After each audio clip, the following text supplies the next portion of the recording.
Hello students. आज की इस वीडियो में मैं डिस्कस करने लगी हूँ voltage division rule and current division rule. तो चलिए स्टार्ट करते हैं। सबसे पहले हमारे पास वोल्टेज डिवीजन रूल, यानी कि वोल्टेज किस तरह से डिवाइड होता है।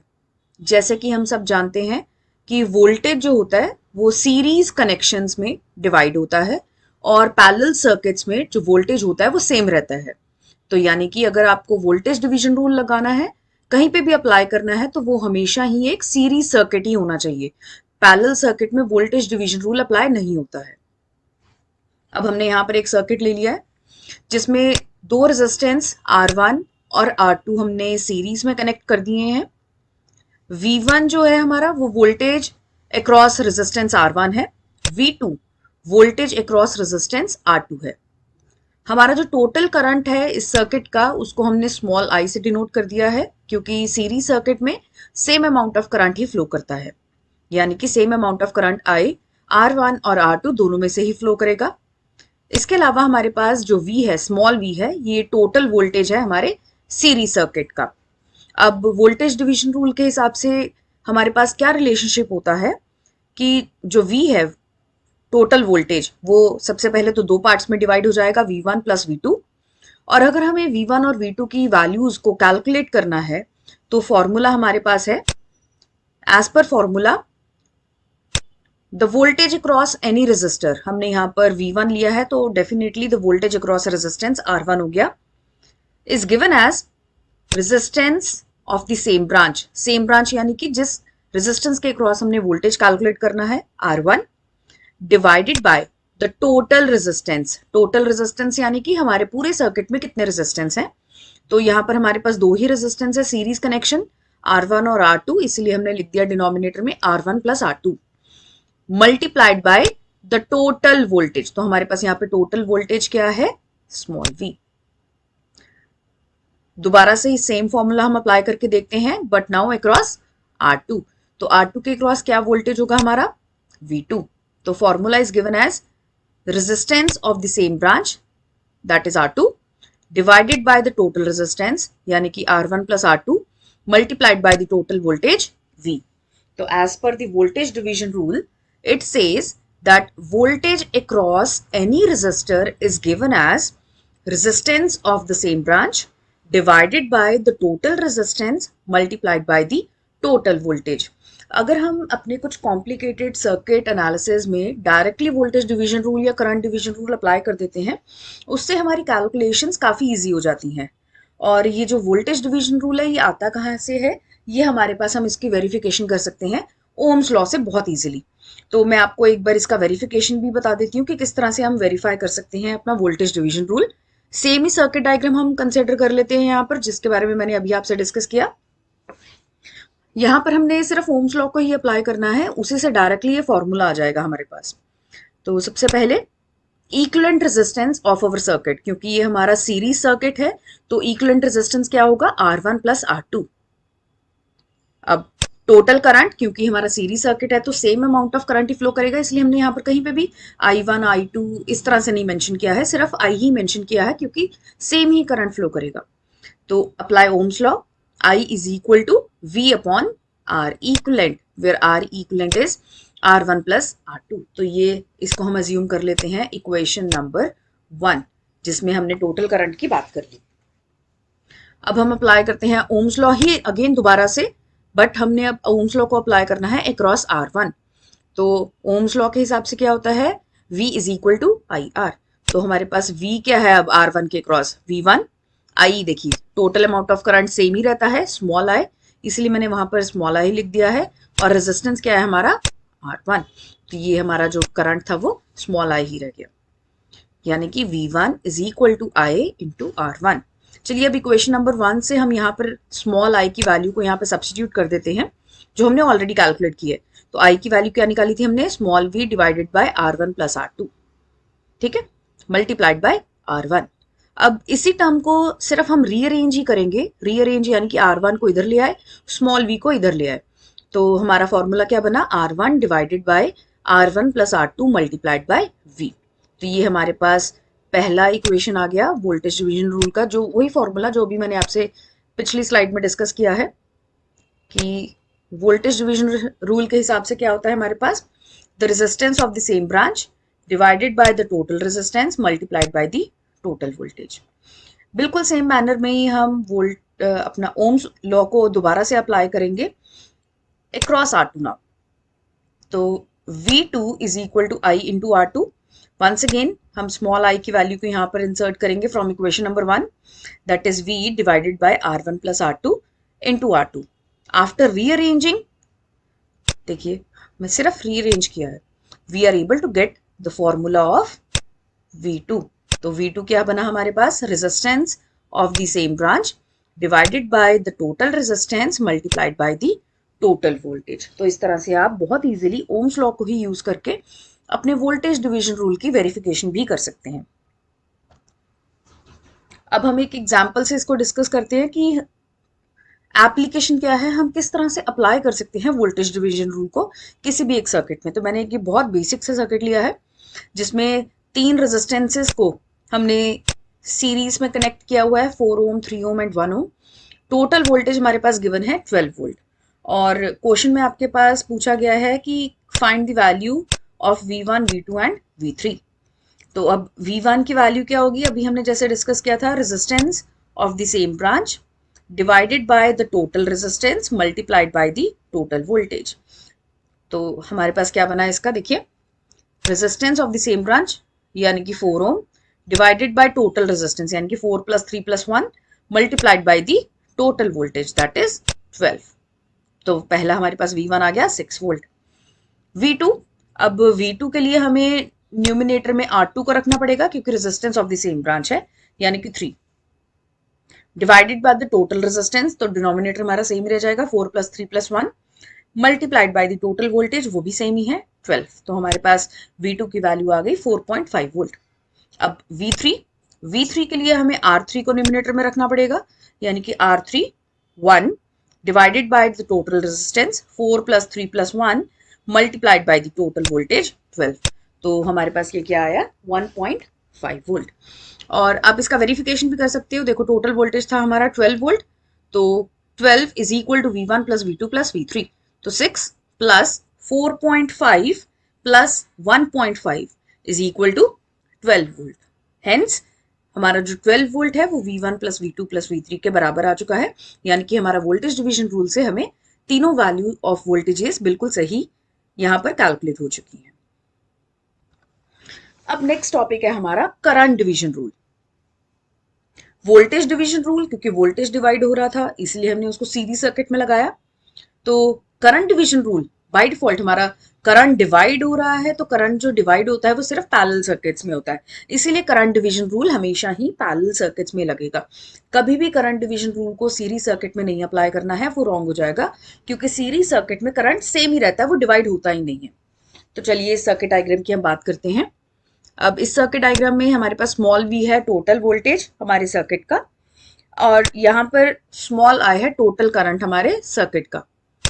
I1 और I2 ये दो पार्ट्स में हमारा जो करंट है वो डिवाइड हो रहा है, और ये इन ब्रांचेस में से फ्लो कर रहा है जहां पर हमारे पास रेजिस्टेंसेस अवेलेबल है R1 और R2, यानी कि I is equal to I1 plus I2। अब स्मॉल v वोल्टेज जो है, सेम ही वोल्टेज हमारे पास आएगा अक्रॉस R1, सेम ही वोल्टेज हमारे पास आएगा अक्रॉस R2। क्यों? क्योंकि हमारे पास पैरेलल सर्किट्स में जो वोल्टेज होता है वो सेम ही रहता है। चलिए अब हम रिलेशनशिप की बात कर लेते हैं कि फॉर्मूला क्या है करंट डिवीजन रूल में। करंट डिवीजन रूल में हमारा जो फॉर्मूला है वो ऑपोजिट होता है as compare to voltage division rule, ठीक है। तो चलो बात करते हैं हम यहाँ पे। सबसे पहले I1, ये हमारा रहा I1 करंट। इसका फॉर्मूला क्या कहता है, resistance of the opposite branch. अब यहाँ पर ऑपोजिट की हम बात करेंगे, ऑपोजिट यानी कि R2 divided by the total resistance multiplied by the total current. Once again अब I2 की बात करते हैं, तो I2 के लिए क्या होगा हमारे पास, resistance of the opposite branch यानी कि R1 divided by the total resistance R1 plus R2 multiplied by the total current small i। तो ये हमारे पास होता है करंट डिवीजन रूल। अगेन हम किसी भी पैरेलल सर्किट में करंट डिवीजन रूल को डायरेक्टली ही अप्लाई कर सकते हैं। अब हम इसका वेरिफिकेशन भी एक बार देख लेते हैं कि ओम्स लॉ से करंट डिवीजन रूल का हम वेरिफिकेशन किस तरह से कर सकते हैं? सेम ही सर्किट डायग्राम मैंने ले लिया है। स्टेप नंबर 1 सेम ही है हमारा कि हमें इक्विवेलेंट रेजिस्टेंस को कैलकुलेट करना है। अर्लियर वोल्टेज डिवीजन रूल में आपने चेक किया होगा कि मैंने R1 प्लस R2 लिखा था क्योंकि हमने वहां पर सीरीज सर्किट को कंसिडर किया था, बट हमारे पास यहाँ पर एक पैरेलल सर्किट है, तो पैरेलल सर्किट होने की वजह से हमारे पास क्या होगा, यहाँ पर R equivalent is equal to R1 R2 divided by R1 plus R2। अब हम क्या करेंगे, इस पूरे के पूरे सर्किट के लिए हम ओम्स लॉ अप्लाई करते हैं। तो ओम्स लॉ क्या कहता है, V is equal to I into R equivalent, I यानी कि टोटल करंट, और R इक्वलेंट की हमने जो वैल्यू थी वो इक्वेशन नंबर 1 से हमने सब्स्टिट्यूट कर दी यहाँ पर, और ये हमारे पास आ गई इक्वेशन नंबर 2। तो इक्वेशन नंबर 2 में हमारे पास वोल्टेज की वैल्यू आ गई है। वंस अगेन हम ओम्स लॉ को अप्लाई करते हैं, बट पहली ब्रांच में हम अप्लाई करते हैं ओम्स लॉ को। I1 is equal to V upon R1। अब आप देखिए मैंने यहाँ पर स्मॉल v ही यहाँ पर लिखा है, कुछ V1 V2 इस तरह से नहीं लिखा है, क्योंकि पैरेलल सर्किट्स में जो वोल्टेज रहता है वो सेम ही रहता है। अब V की वैल्यू को हम इक्वेशन नंबर 2 से यहाँ पर सब्स्टिट्यूट कर देंगे। तो इक्वेशन नंबर 2 से V की वैल्यू क्या थी, I into R1 R2 divided by R1 plus R2, और ये R1 बच गया, इसको भी हमें लिखना ही पड़ेगा, इंटू 1 बाय R1। अब देखिए R1 और R1 कैंसिल आउट हो गए। अल्टीमेटली हमारे पास I1 की वैल्यू क्या बनी, R2, न्यूमिनेटर में R2 बचा और I बचा, divided by R1 plus R2। तो क्या फॉर्मूला जो हमने अभी थोड़ी देर पहले ही डिस्कस किया था कि current division rule says resistance of the opposite branch divided by the total resistance multiplied by the total current. Similarly अगर हम अपना ओम्स लॉ लगाते हैं इस सेकंड ब्रांच में, तो सेकंड ब्रांच में लगाने से हमारे पास क्या आएगा, V डिवाइडेड बाय R2। दोबारा से इक्वेशन नंबर 2 से हम यहाँ पर V की वैल्यू को सब्स्टिट्यूट करेंगे, R2 से R2 कैंसिल हो जाएगा, तो हमारे पास फॉर्मूला क्या बचा, the resistance of the opposite branch divided by the total resistance multiplied by the total current. अब यहाँ पर एक इंपॉर्टेंट पॉइंट है, क्योंकि हमने यहाँ पर न्यूमिनेटर में ऑपोजिट ब्रांच की बात की है, व्हाट इफ हमारे पास अगर 2 से ज्यादा रेजिस्टेंस हो, 3 4 5, उस केस में हम क्या लिखेंगे, उस केस में न्यूमिनेटर में जो हमारी करंट वाली ब्रांच है उसके रेजिस्टेंस को छोड़ के बाकी सब रिमेनिंग रेजिस्टेंसेस का इक्विवेलेंट हम लिखेंगे। यानी कि फॉर्मूला को हम दोबारा से किस तरह से बोल सकते हैं, जब हमारे पास जो रेजिस्टेंस है पूरे सर्किट में 2 से ज्यादा होंगे, न्यूमिनेटर में हमारे पास आएगा resistance of the remaining branches divided by the total resistance multiplied by the total current. तो इस पॉइंट को हमेशा कंसिडर करना है कि न्यूमिनेटर में जरूरी नहीं है एक ही रेजिस्टेंस आए, यहाँ पर एक से ज्यादा भी आ सकता है, डिपेंडिंग अपॉन हमारे सर्किट डायग्राम में कितने रेजिस्टेंस गिवन है। तो चलिए सेम हम एक बार ट्राई करते हैं अप्लाई करने का करंट डिवीजन रूल एक एग्जाम्पल में। ये हमने एक एग्जाम्पल ले लिया है, इस एग्जाम्पल में हमारे पास क्या है, टोटल वोल्टेज गिवन है 50 वोल्ट, I1 I2 I3 हमें कैलकुलेट करना है, R1 R2 और R3 हमारे पास गिवन है, यानी कि 10 ओम 20 ओम एंड 50 ओम रिस्पेक्टिवली। ये जो I है ये हमारा है टोटल करंट। अब देखिए करंट डिवीजन रूल अप्लाई करने के लिए फॉर्मूला में हमारे पास क्या था, टोटल करंट आता था। अब इस न्यूमेरिकल में तो टोटल करंट हमें गिवन ही नहीं है, यानी कि सबसे पहले हमारा जो टास्क होगा वो टोटल करंट को कैलकुलेट करने का टास्क होगा, क्योंकि बिना टोटल करंट के हम फॉर्मूला अप्लाई ही नहीं कर पाएंगे। तो चलिए पहले हम टोटल करंट की बात कर लेते हैं। टोटल करंट कैलकुलेट करने के लिए हमें सबसे पहले इक्विवेलेंट रेजिस्टेंस की बात करनी है, क्योंकि तीनों ही रेजिस्टेंस पैरेलल में थे। तो 1 by R equivalent is equal to 1 by R1 plus 1 by R2 plus 1 by R3। तो ये हमने सिर्फ इसको सिंप्लीफाई किया है। सिंप्लीफाई करने के बाद हमारे पास R इक्विवेलेंट आ जाता है 5.882 ओम। अब हम बहुत इजीली अपना ओम्स लॉ अप्लाई कर सकते हैं। तो ओम्स लॉ के हिसाब से क्या होता है, V is equal to IR, voltage given था 50, करंट हमें कैलकुलेट करना है जो टोटल करंट है, और रेजिस्टेंस इक्विवेलेंट अभी हमने कैलकुलेट किया है। वंस अगेन कैलकुलेशन के बाद हमारे पास जो टोटल करंट की वैल्यू थी वो आ चुकी है यहाँ पे 8.5 एम्पियर। अब हमारे पास टोटल करंट आ चुका है, अब हम बहुत इजीली करंट डिवीजन रूल को अप्लाई कर सकते हैं। तो सबसे पहले करंट डिवीजन रूल को अप्लाई करने के लिए हम I1 को कंसिडर करेंगे। अभी मैंने जैसे आपसे डिस्कस किया कि अगर तो दो रेजिस्टेंस है फिर तो हम बहुत इजीली करेंगे resistance of the opposite branch, but अगर हमारे पास दो से ज्यादा रेजिस्टेंस है फिर हम किस तरह से फॉर्मूला अप्लाई करेंगे। और इस केस में देखिए resistance of the opposite branches, अब ऑपोजिट में दो ब्रांचेस थी, R1 को छोड़ के दो बचती थी, R2 और R3, और वो दोनों ही पैरेलल में थी। तो फॉर्मूला क्या बना हमारे पास, the resistance of the opposite branches divided by the total resistance. अब टोटल में भी देखिए R1 प्लस रिमेनिंग क्या था parallel circuit multiplied by the total current. तो यानी कि अब ये फॉर्मूला अप्लाई करने के लिए हमें R2 और R3 का पैरेलल सर्किट का रिजल्ट भी चाहिए। R2 क्या है हमारे पास 20 ओम, R3 क्या है हमारे पास 50 ओम। तो फॉर्मूला अप्लाई करके वी हैव गॉट 14.285 ओम। अब इसी को हम अप्लाई कर देंगे अपने फॉर्मूला में। जो टोटल करंट था 8.5, R2 in parallel with R3 14.285 divided by R1 that is 10 plus parallel combination। तो सिंप्लीफाई करने के बाद हमारे पास आंसर आ गया है अप्रोक्सीमेटली 5 एम्पियर। ये हमारा बनेगा I1। बिल्कुल सेम मैनर में हम I2 भी कैलकुलेट करेंगे। तो देखिए I2 के लिए हमारे पास क्या बना, resistance of the remaining branches. अब I2 जो था वो R2 में था, तो यानी कि R2 को छोड़ के जो रेजिस्टेंस बचे, R2 को छोड़ के क्या रेजिस्टेंस बचे, R1 और R3, और वो दोनों ही पैरेलल सर्किट में है हमारे पास। Divided by the total resistance, तो टोटल रेजिस्टेंस क्या बना, R2 plus R1 in parallel with R3 multiplied by the total current I। सबसे पहले तो आपको R1 और R3 का पैरेलल कॉम्बिनेशन कैलकुलेट करना है। R1 है हमारा 10 और R3 है हमारा 50। ये कैलकुलेशन करने के बाद गिवन फॉर्मूला में हम अपनी वैल्यूज को इंसर्ट करेंगे and we will be able to get the value of I2 is equal to 2.5 ampere.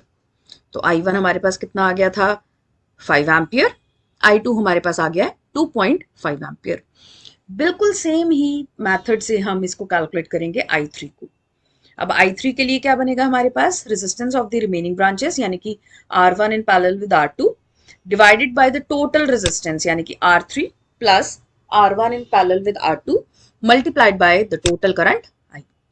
Initially, let us calculate R1 and R2 का parallel combination. It will give us the value 6.66 ohm.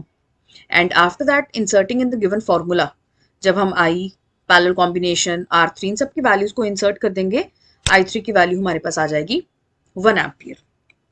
तो इस तरह से हम बहुत easily तीनों values को calculate कर सकते हैं। अब वेरिफिकेशन के लिए ही जस्ट कि क्या हमारे पास करेक्ट आंसर्स आ रहे हैं I1 I2 I3 के या नहीं आ रहे। अब आपको पता है पैरेलल कॉम्बिनेशंस में क्या होता है, I is equal to I1 plus I2 plus I3। तो चलो एक बार I1 plus I2 plus I3 करके देखते हैं। I3 क्या है 1 प्लस 2.5 3.5, 3.5 प्लस 5 क्या बना हमारा 8.5। तो हमारे पास यही वैल्यू आई थी 8.5। हेंस हमारा जो करंट डिवीजन रूल हमने अप्लाई किया है उससे बहुत इजीली हमने सब वैल्यूज को कैलकुलेट कर लिया है I1 I2 और I3 की। तो I1 I2 और I3 की वैल्यू हमने कैलकुलेट कर ली है। Thank you so much.